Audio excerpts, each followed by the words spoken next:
Welcome to a special edition Big Bun Game Club. I brought my friend over. In real life, he does exist. He's not some crazy AI, hologram, imaginative person. He's real. He exists. Theo has friends, believe it or not, in Yeah. real life. I know. What a shocker. All right. Well, we talked about Ghost Runner last week, or no, 2 weeks ago. Yeah, I don't even remember when that was. Dude, what's the last thing we talked about? Because I feel like we didn't do an episode last week. It was literally Ghost Runner, and then I talked about Persona 4 a little bit, and then I talked about maybe SMT3 because I played that for a bit as well. And then that's pretty much it. I didn't even tell you. So the reason we didn't do an episode last time is because I got completely taken out by a cold and strep throat. So I was panicked that I had I thought I was getting COVID, so I was like, we're gonna skip this one because like I kind of felt sick. Like I was supposed to come over. Yeah. Started feeling sick, so I was like, uh-oh. So I just didn't come, and I had strep throat. So now I'm recovered. We're all set, and I'm here. That's good. I had strep throat 2 or 3 summers ago. Then I had it when I was in middle school or elementary school. I hated it. Oh, it's miserable. Your throat is like hurts every time you swallow. It is just a mess. And you get a fever. It's just awful. Yeah, I got a fever once. I was in 5th grade, and the only thing I remember was that I felt like shit. But I stayed home from school because I had a fever, obviously. But I would come down here. I would watch my brother play Banjo-Tooie, and that was very relaxing. I was like, oh, like it was just fun listening to like the banjo theme and all that stuff. I never really liked playing games as much as watching my brother play them. Mm-hmm. I did like playing like Smash Brothers, Mario Party, those kind of games, but I wasn't like as much of an avid gamer until like maybe high school, college, right? Period. Which is funny because I started streaming Metal Gear Solid: The Twin Snakes. Like recently? Yeah, because I was testing out the HDMI adapter. Oh, right. So I was streaming that to see if I could stream GameCube games or however. The frame rate did look a little weird, but it was overall it looked watchable. So I was like, okay, this is fine. But I still had my saves from Metal Gear Solid Twin Snakes on my memory card, and the last time I played it was 2013, and the first time I played it was like 2007 or 2005, and it was on easy and very easy. Did it come out that long? Yeah, like holy shit, dude. I was thinking that game came out like 2003. It might have come out 2003, 2004, because it's a pre-owned copy, and I didn't get into Metal Gear Solid until like way, way later. Yeah. Like it was the Acid games that got me into the franchise, yeah. Which is like the oddest way to get into it. Yeah. The turn-based card game that has nothing to do with the games. Yeah, it's like, you know, I just had the realization that Metal Gear Solid 2 is like it came out in 2001, and it's like I feel like that game, that era of games aged really well. Like those games, if they came out now, would still be like top tier. Yeah, I think MGS3 aged the best. Yeah, because that one has a lot of adaptive gameplay to it, and it has some season to what went to 5, and to a degree 4 as well. The only thing that I kind of wish it carried over was the healing system. If you have a broken bone, that kind of shit, when you have to go through the survival viewer, that was just. I loved playing that. I remember like one summer I was playing it, and my dad was watching me play it, and the whole time he was like, "Why are you using that tool? That's not how you clean the wound. Like, why are you doing all this stuff? You're skipping all these steps." And I was like, "Well, it's a game. It can only like dumb down as much as it can." Did you explain to him that you're in a universe where you eat a snake and you get your health back? I don't think I got that far into it with him. Yeah. And then I was also playing with my uncle came up, and I was CQCing an enemy. So when you press the mash circle, you're just like kind of choking him out. Yeah. And he was kind of alluding. I don't remember how he said it, but he was pretty much telling me like, "Oh, so you're fucking him?" And I was like, not quite. Yeah, your uncle's having some weird sex, man. My uncle is very, very like goofy. Like he's out of my family, he is like the most ridiculous person. Like there was one time I was walking with him, and he's my mom's brother. My mom's side is my uncle, and he was having a time. I was like, "So is your mom like getting fat?" And I was like he starts. It's like, "Is she okay?" I'm like, "Yeah, she's fine. Like as far as I know." Well, she got like bigger. I was like, what a guy. I was like, I don't know what to tell you. And I wanted to like you keep buying her chocolates. So what do you think is gonna happen? Because like every time we would see him, he'd be like, oh, he would give me and my brother like a shit ton of shirts that don't fit us very well, and then he'd give her like all these chocolates, and then it's like, why is she getting so big? So anyway, speaking of games that hopefully have aged well, we talked about the next game. Yes. That we're going to. I think we talked about in the last video as well. We were talking about Killer 7 because I mentioned I did buy the game. It's right here. I was actually gonna have it stand, but yeah, like here it is. It even came with the manual, a pre-owned game. Where did you get it? eBay. Oh, okay. What did it cost you? Place. It costed me like $85. Damn. Yeah, like you shelled it out. The thing is that I only draw the line like if it gets over 100, it's like that's kind of when I'm like, okay, yeah, not worth it because it is out of print. Yeah. Like so, like you're gonna. Oh, was it sealed?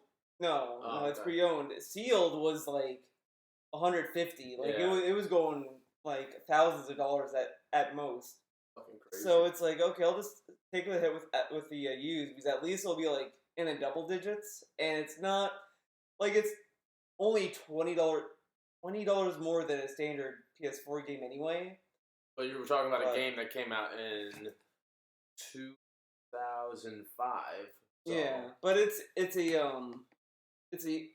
again, it's like out of print, so you're always going to be taking like a hit. Like it's the same thing with the PlayStation TV.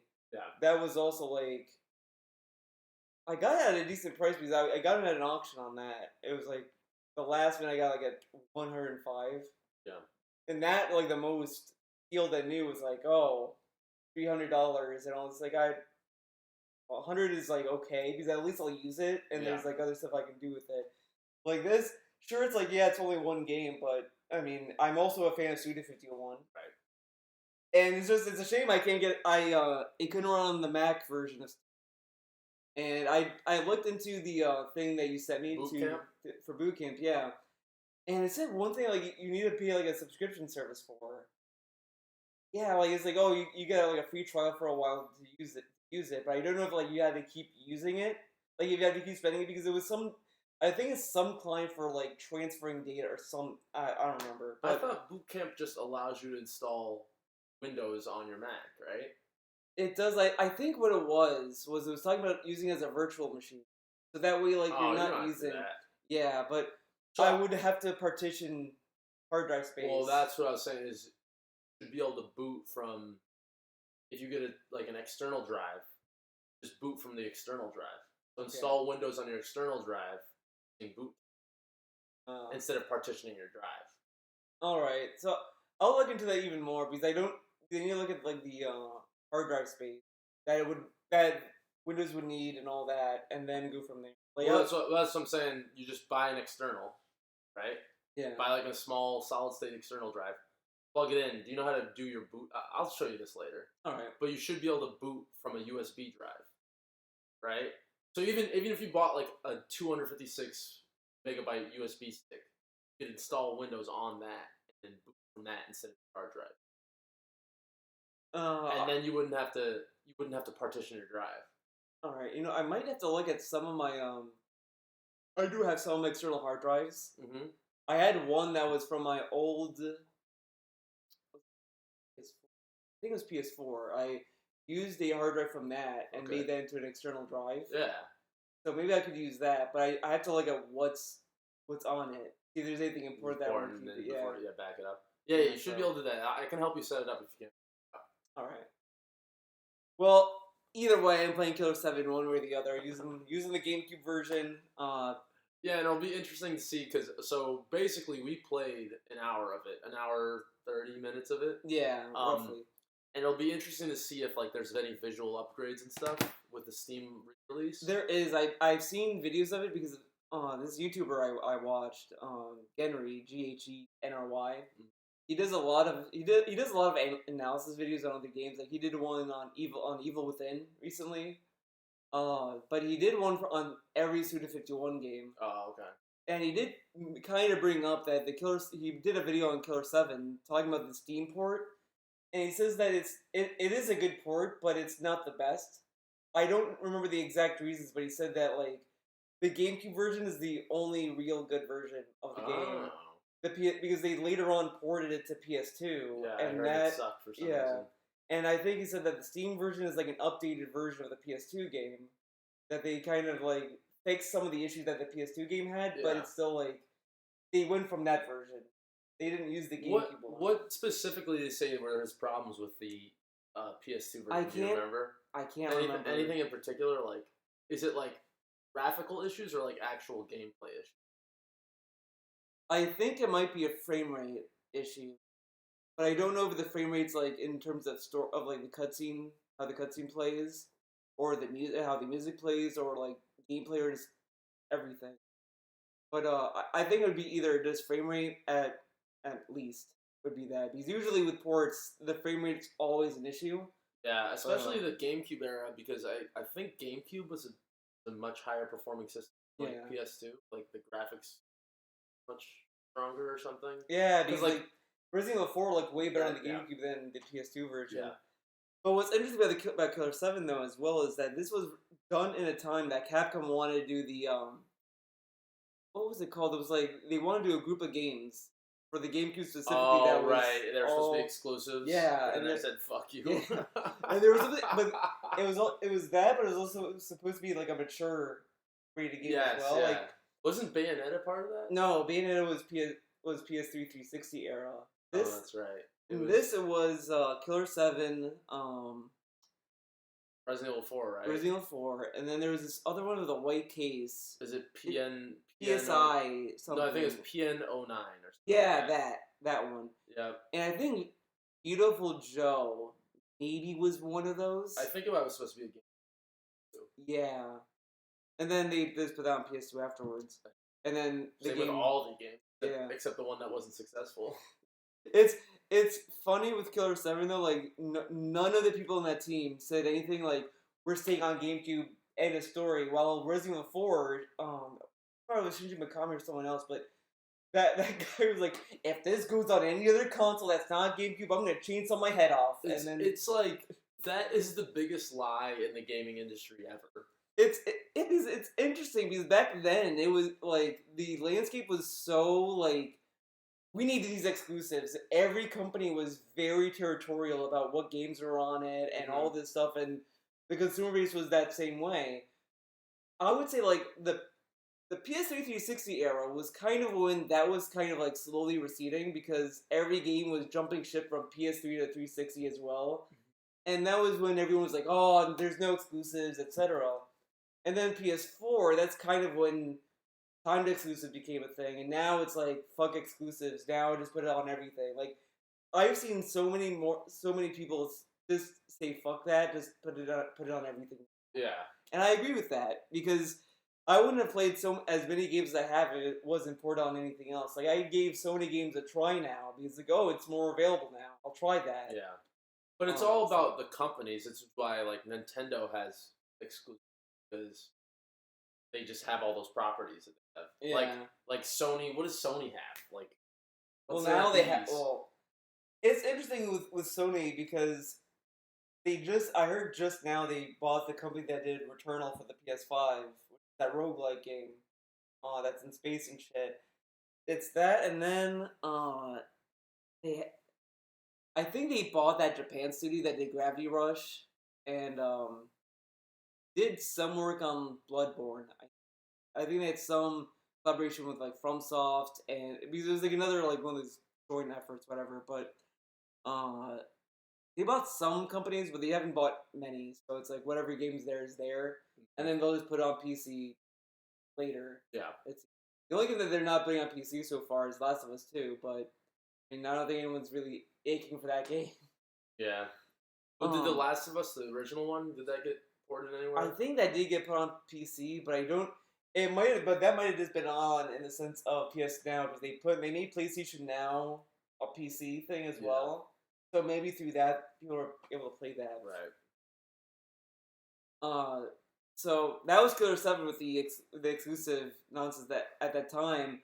But it was also like another interesting thing with that was, again, this is another thing I learned from that Genry video. Suda51 teamed up with Shinji Mikami for that game, and Suda51 was very like he didn't know if he wanted to be a game developer at this point. He was very like he was kind of green at that point, and Shinji Mikami kept letting him do whatever he wanted. And Suda51 was also like concerned like if I do this Gonzo shit, like Capcom's gonna tell me to rein it back. So Shinji Mikami was like, don't worry, just do whatever you want. I'll vouch for it. Don't worry. Like he just wanted him to just go all experimental. Which game are you talking about specifically? Killer 7. Oh, really? Yeah, this was like Shinji Mikami had something to do with this game? Yeah, like they both worked on it, but Shinji Mikami just wanted Suda51 to just put everything he had into that game, like just go do whatever, and I'll take the hit for it.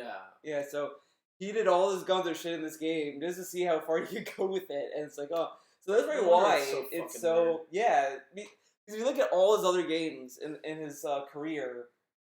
It kind of goes all over the place. Around the time he did like Shadows of the Damned and Killer is Dead and Lollipop Chainsaw, those are the three games that had a lot of involvement with like company meddling. Right. Shadows of the Damned almost almost caused him to leave game development entirely. Right. You've talked about this before. Yeah, because like EA just really wanted that game to be Resident Evil 4, pretty much. So it just ruined whatever original vision he had. And again, it also goes into like Travis Strikes Again with the core themes of that game, whereas it's kind of him going back to the indie with that. But so that's what I was really interested in seeing. This is that this is a very experimental game, and that's what I remembered it as well when I played it back in middle school. It was it was so. Are you gonna explain over the top how you literally got 15 feet into the game? And I made it all the way to the end. Yeah, right. Okay, so Theo got literally to the second room of the game and quit. It is funny to me because we played it now, and I don't even remember the beginning. The only thing I remembered was like two things, maybe three, arguably. There's an enemy you meet where that just like vomits other enemies, and you had to scan them and you had to shoot the enemy and shoot these smaller enemies at the same time, or whatever. I didn't understand that, so it kept spawning infinite enemies to the point where there was like 10 of them lined up, and I was like, I don't know what the fuck to do. I think I must have ran away or whatever. I don't even remember the order that this happened because that happened, and then I remember being confused with the menus. When you're going down to a corridor, you have this menu screen, and I didn't understand it because it was like, is this the same hallway that I went? Am I going in circles? Where am I supposed to go? And it just the controls and that combat situation was a recipe to make me just want to say I'm done and turned it back to Blockbuster. Well, it's a super fucking weird game, and I'm like watching you play it. So Theo played the first hour or hour and a half, whatever, and I was trying to think like before we started this, I was trying to think of like I really liked this game when I played it when I was like 14, whenever it came out. And I'm like, why did I like this game? And I'm trying to figure out, and we're going to find this out as we play it, and I'm like, is it just because it was like a weird, surrealist piece of art? Or is it like genuinely a good game? It's like, because like so many things that are happening already, it's like, this makes no sense. Like, would you agree, or do you think... I feel, because the only thing that I'm gathering from what I'm playing, and I don't know the full story in context at all. I've seen like very small bits and pieces, but I just remember like hearing like, oh, the characters you're playing as are like personalities of Smith, which is like, you know, that is not really much of a spoiler. You're immediately greeted with that. They call them personalities in the menu. Right. So I'm thinking like all this gonzo bizarre stuff is all things that are perceived through the main character's head. So like the guy in like the BDSM outfit and like Travis and all these other characters that just kind of float in. These are things that the killer is just kind of seeing in his head. The now the enemies, these are just enemies. I think that these are how he's perceiving the enemies, and that's because the other thing is that there is an interesting thread with Suda51's games that is just that even that YouTuber brings up. He names the video series Deadly Individualism, and each game kind of has its own theme of individuality, but it also goes into like the violence and killers and assassins and all this stuff. Like each game has some kind of theme with that. So I do think that this goes inside the psyche of a killer, a person who's killing all these people, who's a hitman. And because like one of the memos we read in the very beginning, as it was like describing each killer, is describing like it's good that they're working for us, and it's nice to keep them handy. Almost like we don't want to cut them loose because they're just fucking insane and they'll kill us if we do that. Mm-hmm. So if they're working for us, as long as they're working for us, that's fine. We'll just accept that. Like it's kind of like you have like a guy that's like a very crazy person that can like wipe you out, but right now he's working for you, and it's like I'll keep him working for me, and I'll make sure that he gets jobs, but I don't want to cut him off right now. He'll just kill me if I do that. So that's what that memo that I was reading from the bird, I was kind of getting this like vibe from. But I love the designs of each character so far. I think there's like a few that you have to unlock in the game, but the ones that you get at the base, I just love how different each of them are. Because especially the time period that game came out in, there wasn't a lot of variety in sense of main characters. There's always like a archetype that they kind of throw at you. Right. Like, oh, here's like a gritty character. Like even Snake was kind of that as well. Right. I think this is the time Gears of War came out. Roughly. It was all military, over the shoulder shoot. But even like in the PS2 era, it was still like kind of like there was good enough variety, but it was just kind of like in the M-rated scene, at least, it wasn't that much variety. It was only variety in the sense of like if you look at gaming on a scope, like in that era in the PS2 and GameCube era, like sure, like every game is different, but if you look at each rating, like each mature game that's like supposed to be like for adults, it's always like well, it's either a war game, it's either like a sports game, it's whatever. But this game, it has all these like crazy characters. Like you have starts with the G, the black guy. Garcian, you have Kiane, whatever. Katie. Garcian, Katie, Dan. Yeah. Han. And Wolf? Yeah, I think Wolf is one of them, yeah. Those are the people you have so far. Yeah. And I love that when you're going through the menu, you get like a quick like dialogue of their personality. Like you go to the girl, it's like, my husband. She says I changed my makeup. Like, change my makeup. Don't even notice. It's like, oh, okay.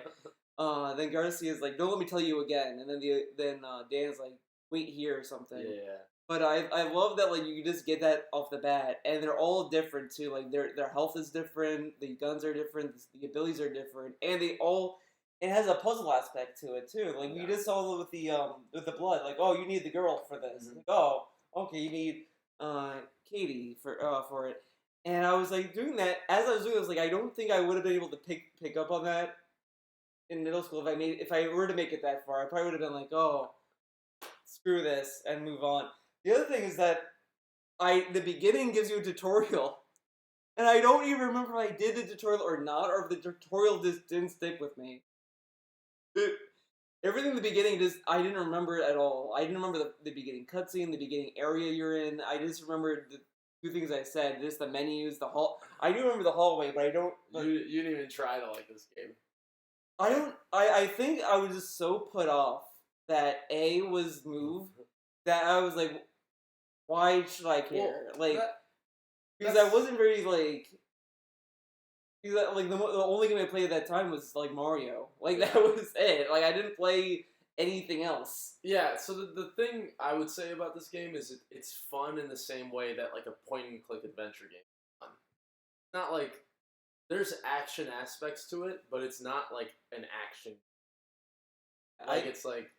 Well, I think what I like about Killer 7, and it kind of made me think of No More Heroes, not 1-to-1, but the action in the game is so satisfying when you're shooting the enemies. Like, half the time when I'm shooting the enemies, I was just like, oh, this is like amazing because it's so dumb how simple it is. Like that was what made No More Heroes my favorite game. It's just the combat is so dumb, and when I see so many people complain like, oh, it's so simple. It's just one button. There's no combos. There's no.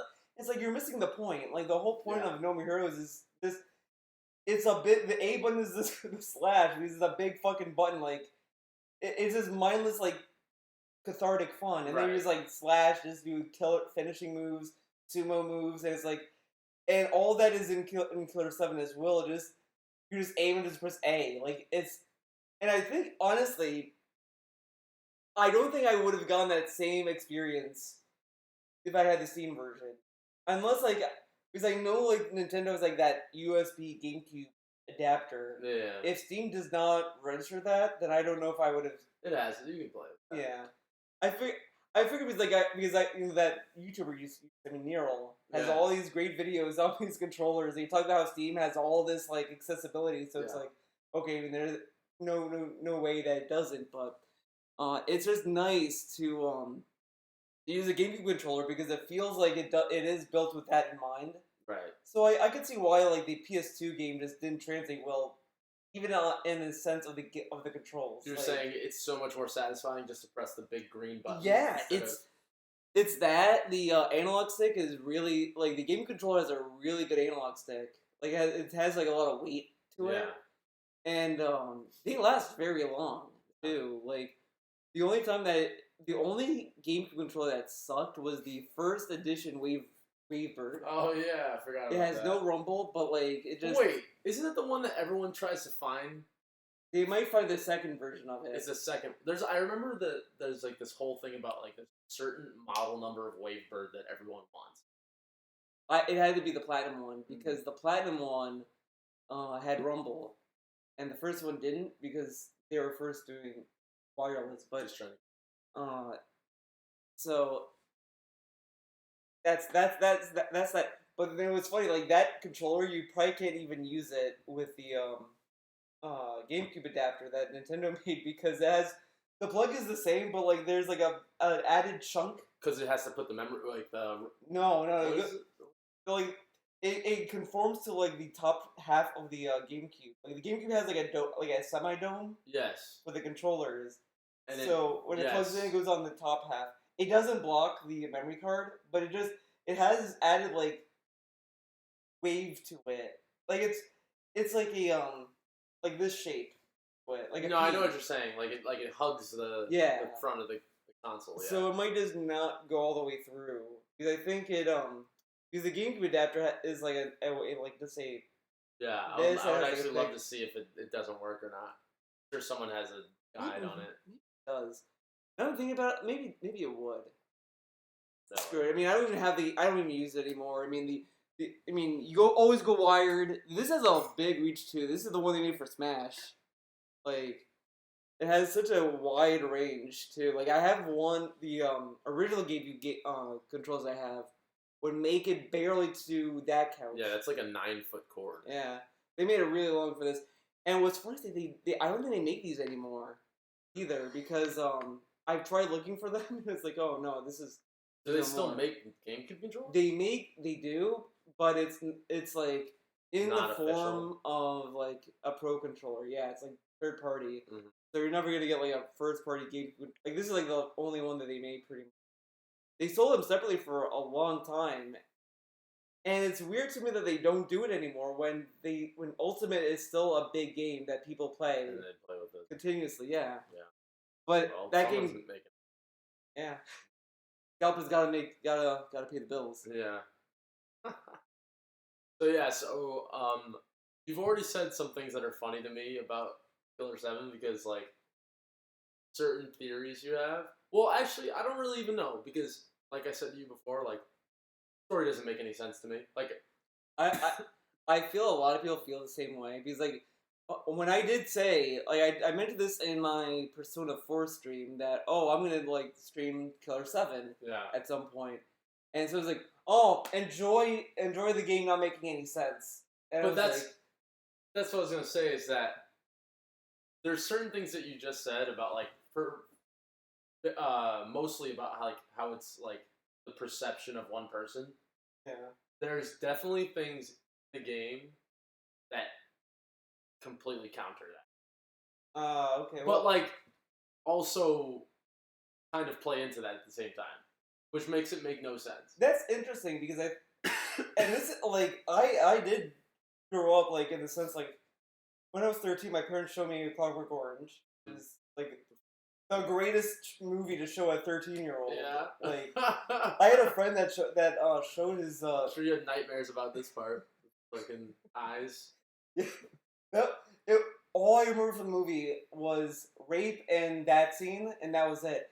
And then I rewatched it recently, and I was like, it is such a weird. Like, I remember in college I was talking to a lot of people about this movie because it's like I don't remember. Because I was like saying like I was interested in rewatching it to see if I could understand it better because I was older.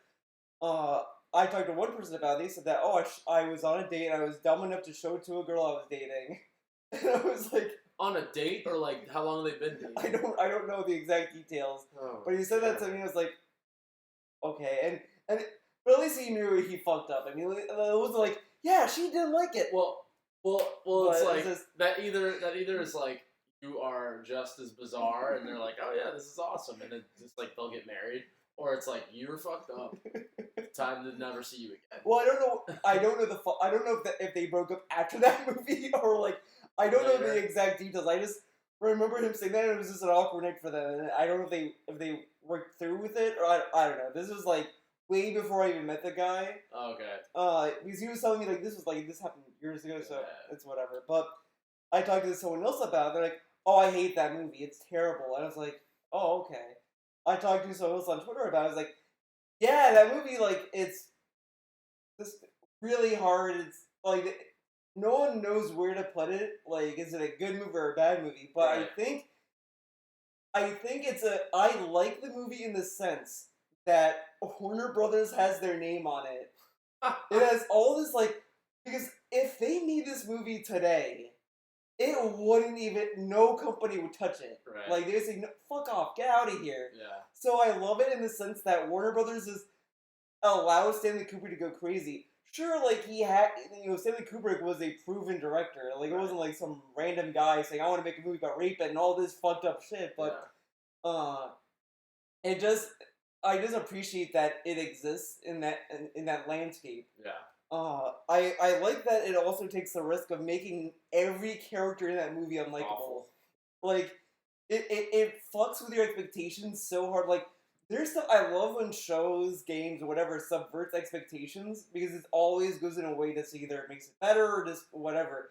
This movie subverts expectations to fuck you up. It's like, fuck you. This guy that's gonna punch that guy, well, fuck you. He is actually worse. Yeah. But that guy, he's actually gonna be worse anyways. Like, what the fuck? Like, well, so the question I want to ask, because you alluded to this, is when you rewatched it, do you feel that you understood it better? I understood what the movie was going for because I think the point of Clockwork Orange was to show that there's all these things that people talk about, but at the end of the day, they're all monsters. Like, yes. The people that have the platform are monsters. Like the people in the audience, they don't know any better. They're just there, just like, yeah, like the prisoners. This seems humane, but then when you're just the viewer watching, you know what the motive really of all this stuff. Yeah, so you're just like, you get it, but then you're just like, yeah, this is fucked up.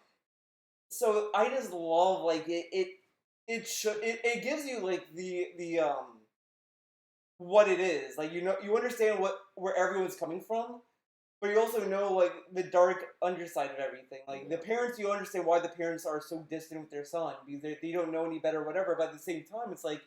The parents should have invested more time with their kid. Like, it's so that, and then David Lynch movies. They go back to Killer 7.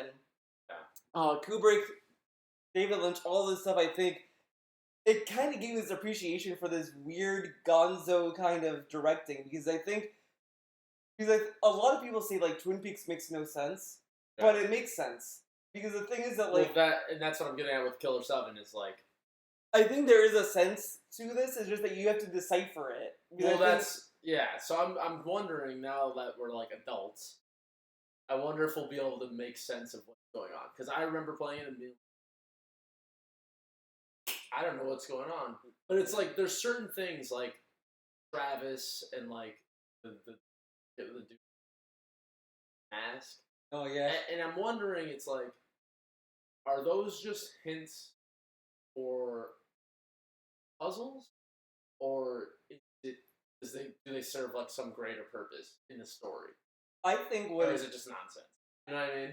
I think what it is as well, Studio 51 loves to do this in his games, where it's not the stuff that he does isn't necessarily tied to the story or the game specifically. It's more of a commentary on like games as well. Right. So like the stuff like with the hints and all this stuff, this could just be nonsense that's there just to poke fun at games having hints. Like because how the fuck you play like Metal Gear Solid and they say like, oh, press the action button. All this stuff that seems to be like really weird. Like right. It doesn't. It's if like you it think takes you about out of it for a second because Yeah. it's like you need to fucking press the action button when you get to the elevator. It's like, Yeah. okay.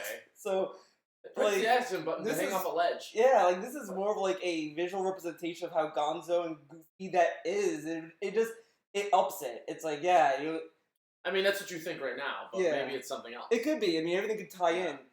It's just like with Studio 51's like the way he does stuff. Like No More Heroes 1 is just a. It talks about Travis going through like mentally as an assassin. Like each killer he goes through is some like form of a personality that a killer has. Like the Mhm. first one is like the killer that's accomplished and he's like done. He wants to be left alone. He doesn't want to kill anymore. He's happy where he is, but he's not. He can kill if he needs to, whatever. And then like when you get to Holly Summers, that one is more about like the looking forward to death and understanding it. It's like, yeah, people die, but you have to understand that, you have to like respect it. And Travis at that point didn't respect her at all, didn't respect anything. It was like, yeah, this is fucking stupid. I'm just gonna climb to G number 1. Yeah. And then at the end he's like, oh, I'm feeling this is fucked up. Like he starts to like that's kind of when he starts to feel uneasy of like what he's actually doing. And by the end, it's like he starts to really feel like this is I don't know what's going on. Like this is like whatever. And then he meets his like sister. That's like so the thing. And then in that whole so that's like story wise what's going on. At the same time, it has you do such mundane, boring fucking tasks to get the money to go to the rank. And a lot of people hate that about No More Heroes 1, but it's to make it a grind. Like it's like the rank 2 boss, no rank 3 bad girl.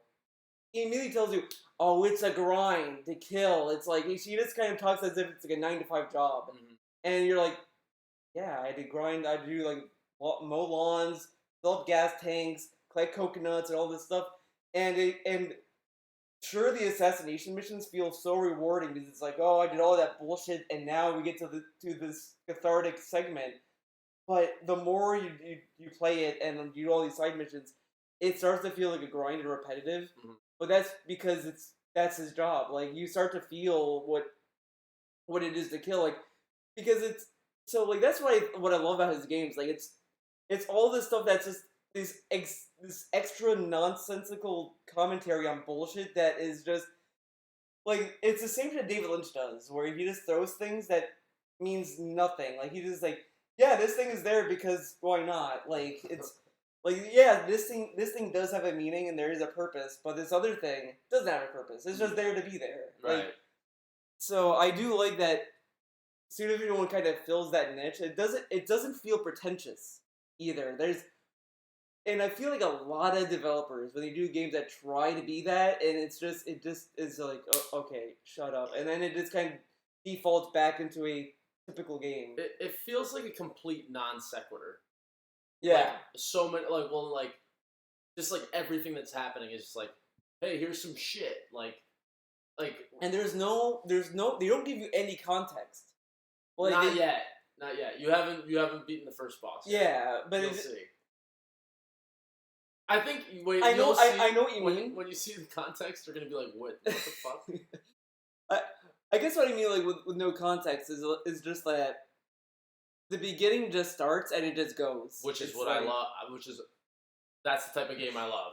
Because like you always want like, I feel like you respect stories more, And I'm just like, let me start playing the game so I care about what's happening first. Well, it's a little nuanced to that as well because I Okay. do care about stories as much, but like Killer 7, like I'm already interested. I'm already loving it because there's movies that do the same thing Right. as this, where You it just jump right in. yeah, it just starts. There's a movie that I think it's called Payday.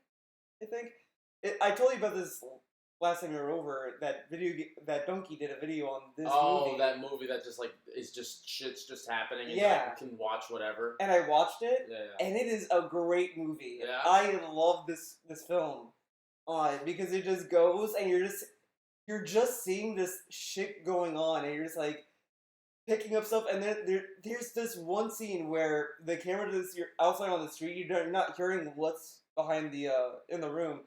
It's this apartment room. There's one side is one family, the other side is another family, and right in the middle there's like a TV. So they're both like turning on the TV and they're watching it.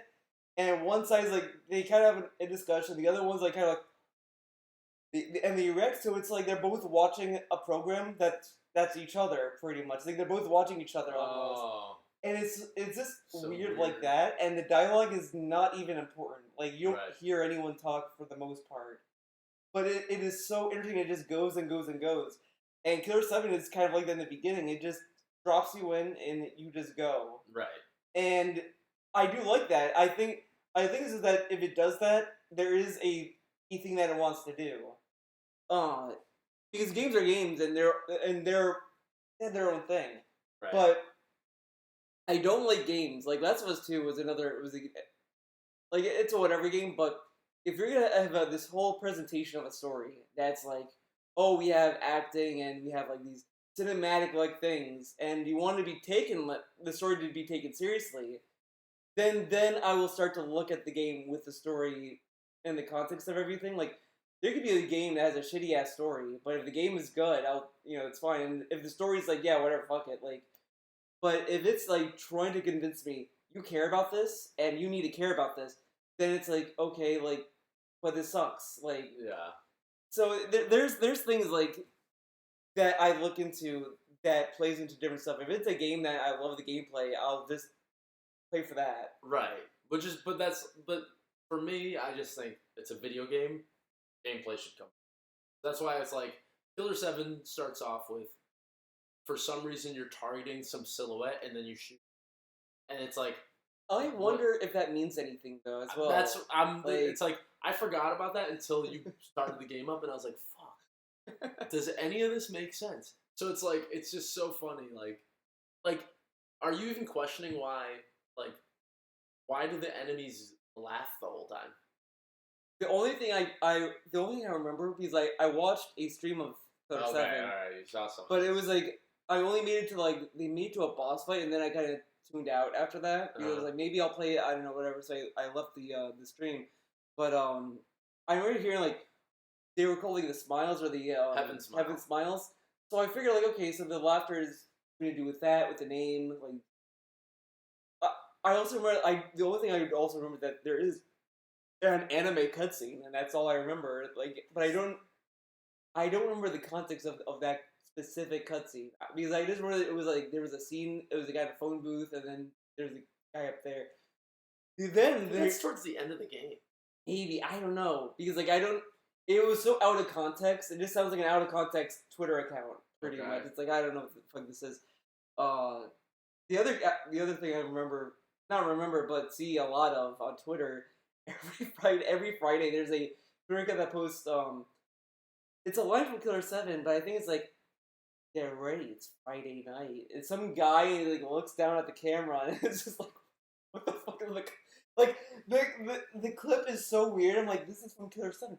What the fuck is the point? Exactly. And I can't wait to see because I think with stuff like this with David Lynch, this out of context shit, I just love. I just love seeing this gonzo shit that's in the context of the game because it can make no sense to you or to the game or to anyone, but it makes sense for the game and everyone's like, oh yeah, okay, like in the universe, everyone's like, yeah, this is normal. Yeah, like it's not like as like played that straight, but it's like it's just like it's whatever. It's it kind of reminds me of Ava a little bit. It's the point, like the final movie, it gets so goofy, and even in the final 2 episodes of the show gets a little more cerebral and more like analytical on one character, and to the point where the animation waters down to like line art, and Yeah, you and talked it's all about this this stuff. before. Yeah. But it's that, and then in the movie they contextualize what's going on in those 2 episodes. So it's like, okay, so what you saw in the show was in this character's head, but what's actually going on is this whole thing, this organization's infiltrating the base, and all this shit's going on. But the thing that I keep cracking up is just that they keep talking about the spear of Longinus that's coming down from space because they threw into the moon at one episode.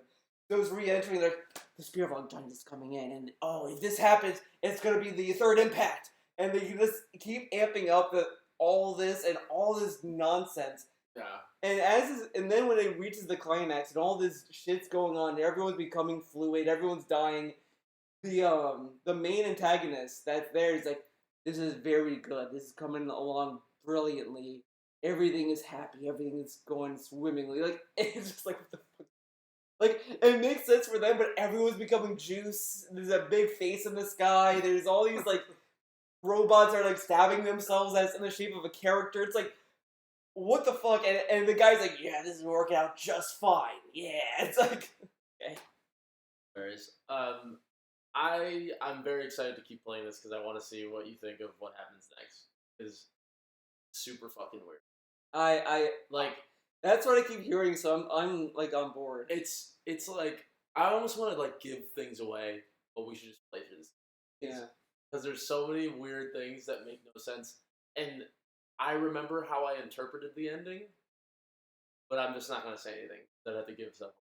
I think the other game you might look like this is a story driven thing, so I mean there's really no gameplay, but it's the Silver Case stuff.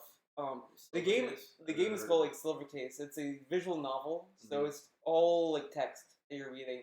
This one is more like a point and click adventure. Yeah. Um, With some action. not Are you talking about that game?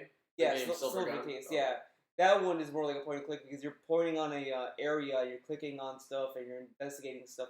Like you're investigating all these killings that have been going on, but the story is so weird.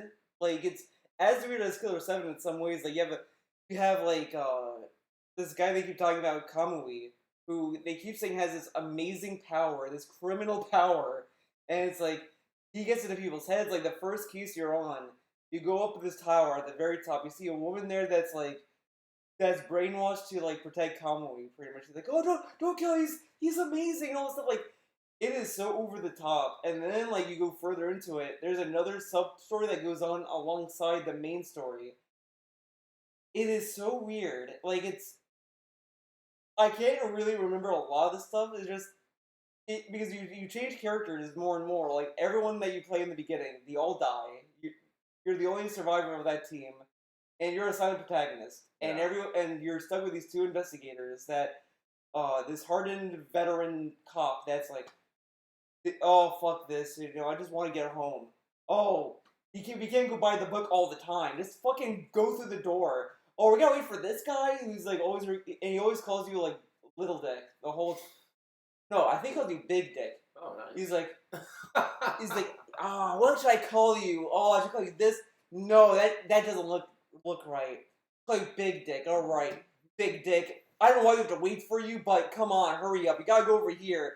And it's just so stupid. Yeah, it's dumb. And then like you go to this one apartment that you have to call that the killer might be there, and the dude's hiding in the closet. You find him, you bring him in, and the guy's just sitting there like, oh, you think you got this? That it is just fucking weird. I can't remember a lot of. He's like, I played a lot of it, and then I took a long break from it, and then I went back to it again, took another long break. But what I like about it is the music is nice.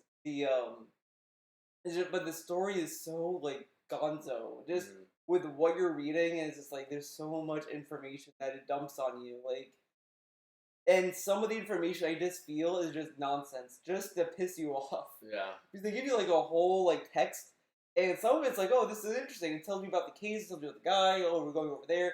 It describes what you're doing as well, etc. But there's just so much minute detail they give you that you don't need. It's like, Right. oh, okay, like you go through a computer, you read emails. It's like, okay, like, and half the emails is spam that you're reading too. It's like, Like you actually get spam. in yeah, there? like there's an email you get. And I'm like, all right. One is like, oh, this is like a story thing. Okay, cool. And there's like, all right, there's like 5 more emails. Okay.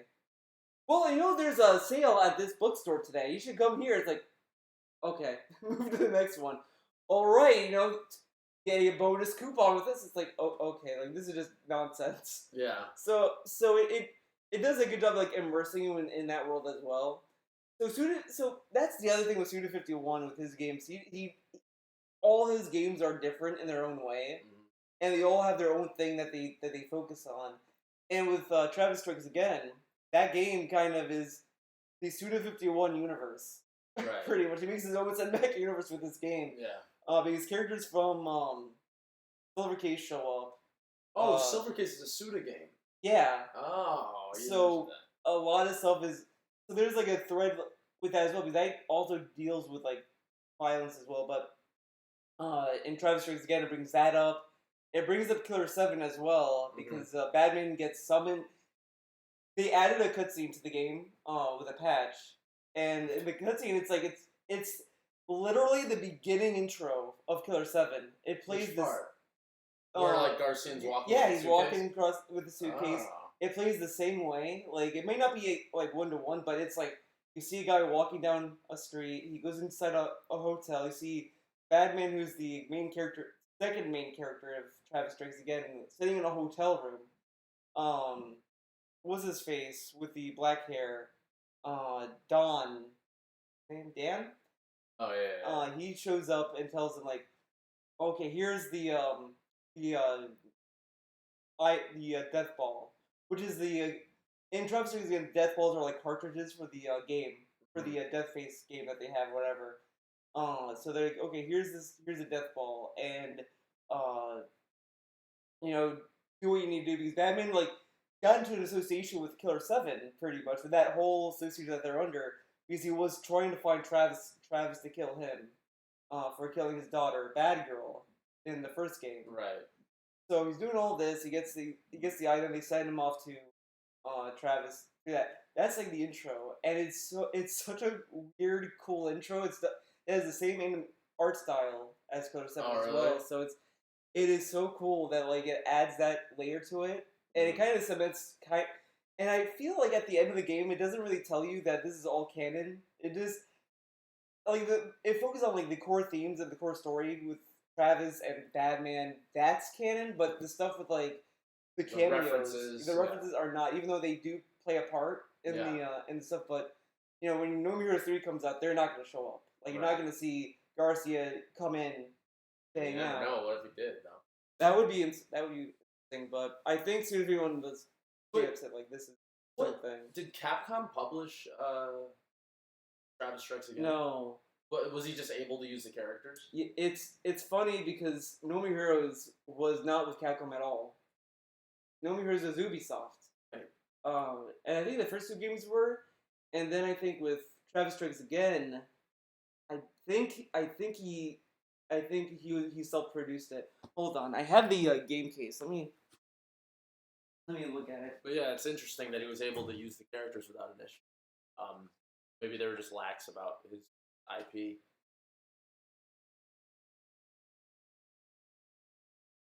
Who's it? Just them. It has Grasshopper Manufacturer. So. Oh wow. Yeah. So this is the case. Great case. And then you have the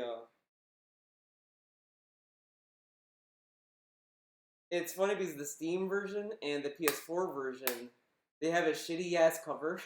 Like it has just a shitty drawing of Travis with the glove.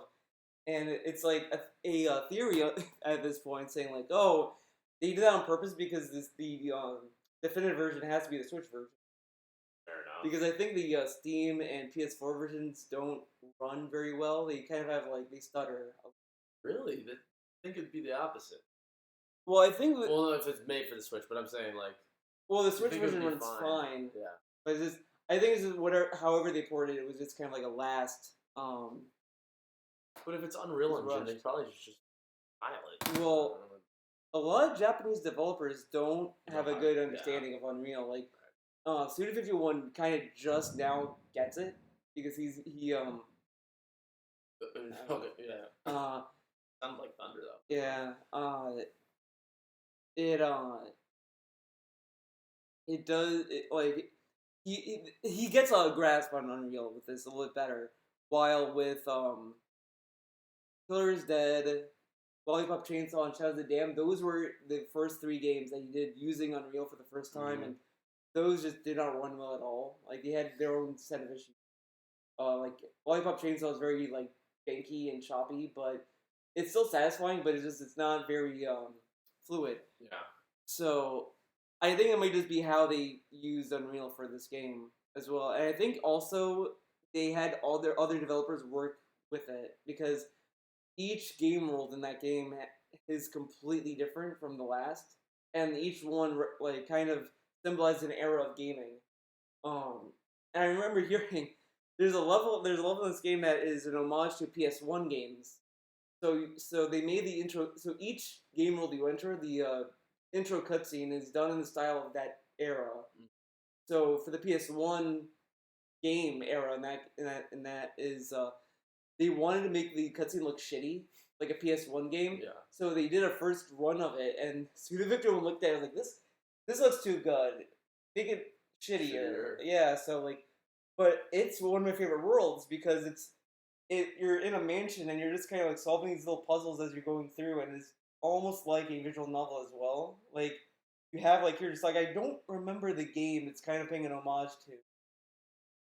I think it's Clock Tower, maybe. It might be Clock Tower.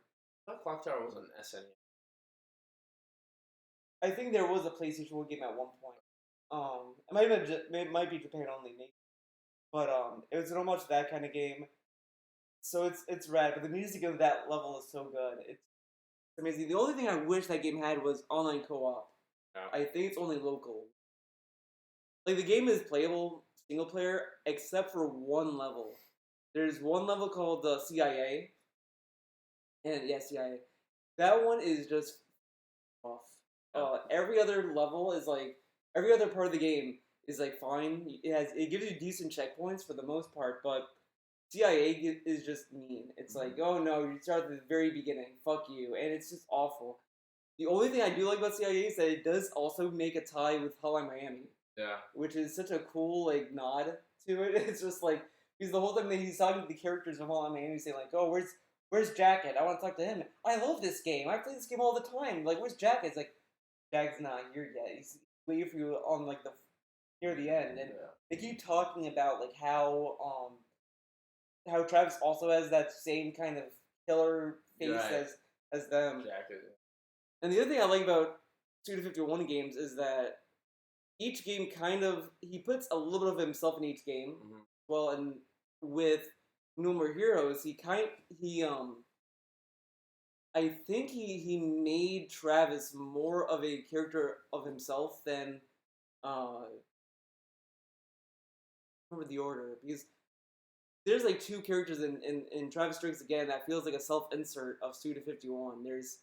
It might be Travis, and then there's also this other character that made the game machine that's the main driving point of that game. And she talks about like how she made this game to be this device to be used for gamers and like how it's going to be like very experimental for the medium, etc. And then as she was using it, it got more perverted with like other corporations wanting it to be certain kind of games. Oh, now it's going to be taken by the government, and now it's going to use be mind control kind of stuff now.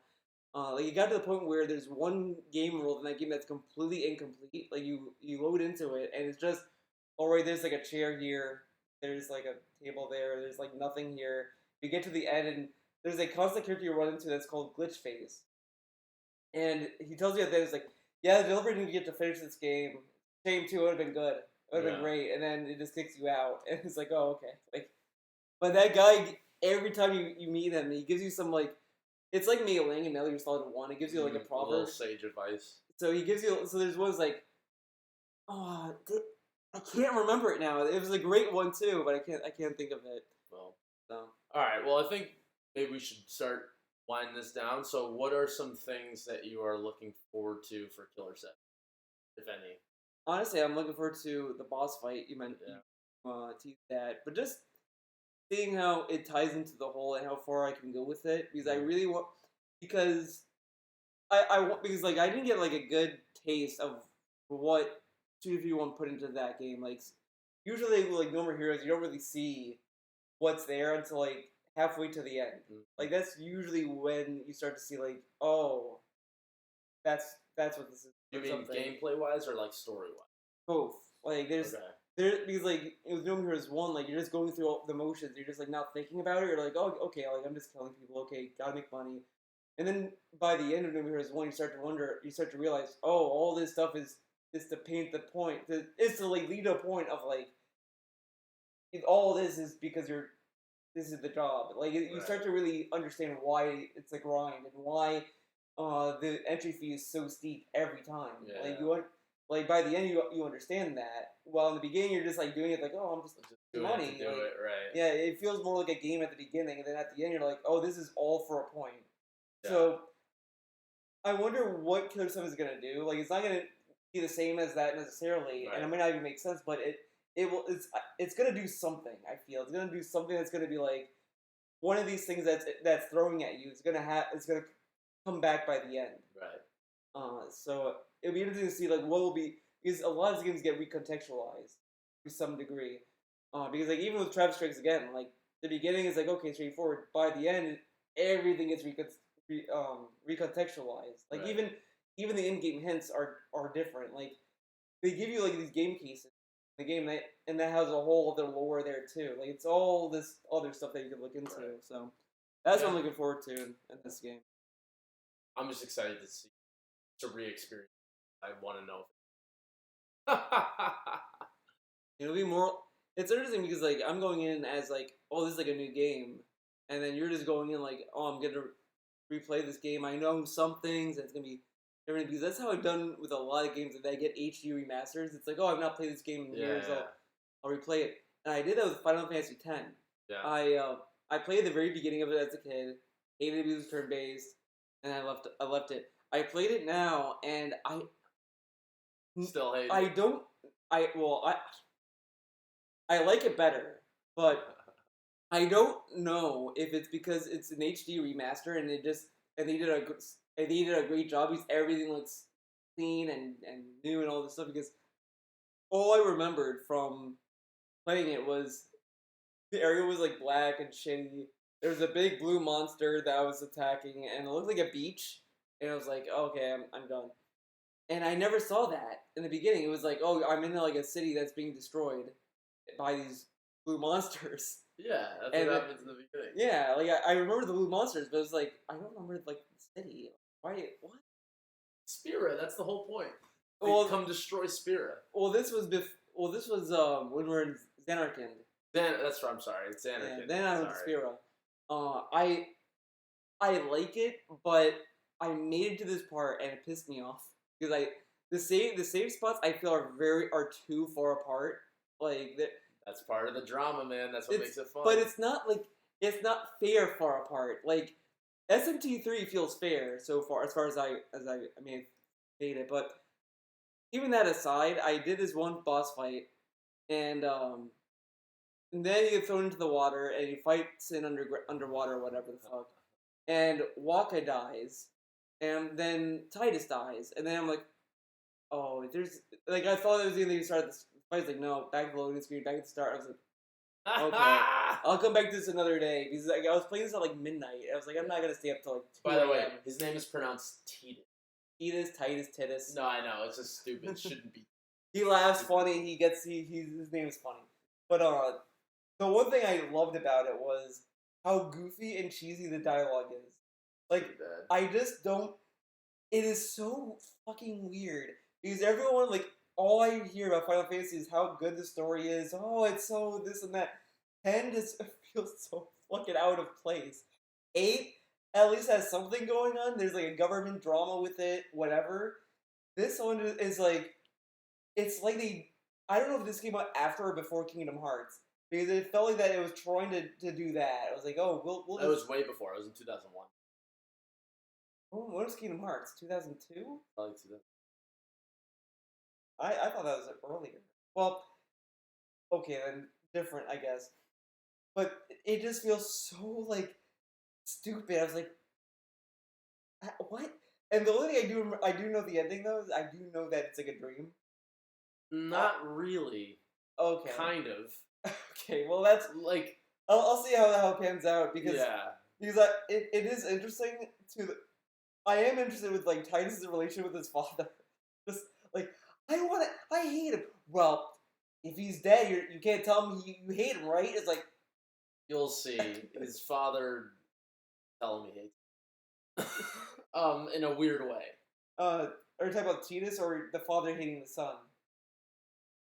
I think or they both hate each other because I think they. It's very complicated and you don't like spoilers, right? No. Yeah, well, so I'm not gonna say anything. If I read it by accident, that's one thing, but I do like how weird it is. Like, I appreciate how weird it is. It's just the only thing I just can't stand is fucking Waka. Why? Just because he's such a fucking. Yeah, it's just every time he talks, it's just like, okay, shut up. The only and then Titus like I don't hate him, but I just he's such like. He's like an alien. Like, well, that's kind of the point. I remember I was hearing someone talk about Final Fantasy 15, and the way they described that game, I feel with this game because they described Final Fantasy 15 was developed by aliens. Like, this is a Final Fantasy game. You have chocobos over there, and like nothing like works. Like right. I don't remember the exact criticism this person had, but he said it was like an alien designed it. And I feel that that's what 10 is. It feels like an alien design this. And part of me, like, the only reason why I want to play 10 so badly to beat it, I'm excited to play 10 too. 10-2, I have to tell you, 10-2 is literally nothing like that. I know it's so different, but I just want to play 10 and then have that mindset of, like, understanding what 10 is. And then going to 10-2 and seeing, like, how, like, different it is, and how I was pissed when I played 10-2 because pretty much exclusively because the battle system. That gives me more. That piques my interest even more because that's probably how it was. Because 15 was originally versus 13, and that was a different game entirely. And then they changed to 15, but like that I remember hearing a lot about with 10-2. Like it was so polarizing. Yeah. And the people I was talking to, the friends I was with at that time, I think they only played it because the main party members were like Yuna, the chicks. The chicks. J-pop song. Yeah, so like the people I was talking to was mostly like, yeah, I get to play as them. Titus, get him out of here. And I was like, okay, like whatever. But then after I was like looking at all these people talk about it, I was like, oh, this is the most polarizing game.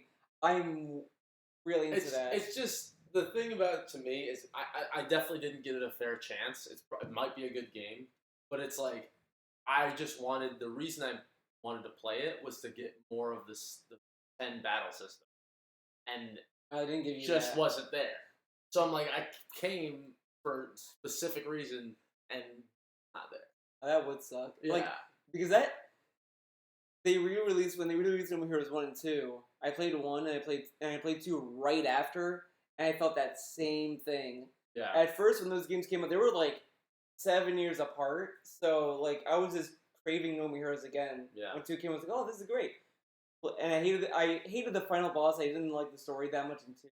It was just way too like cringy, and you could tell it wasn't done by Studio 51. Right. But now when I played 1 and 2 right after it, it was like this game is. It is just so annoying. It was like they made this game. They didn't understand who Travis was, right? Because Travis is meant to be this uncool loser, otaku, anime nerd asshole. Yeah, that no one likes. And nobody hears to everyone wants to fuck him. It was like you're so cool, Travis. Oh my god, you're like amazing. And it's like, all right, I hate to do this, but we got I have somewhere I gotta go. So. Yeah, it is an hour anyway. So Solace did nothing wrong. And in SMT5, the demons fuck.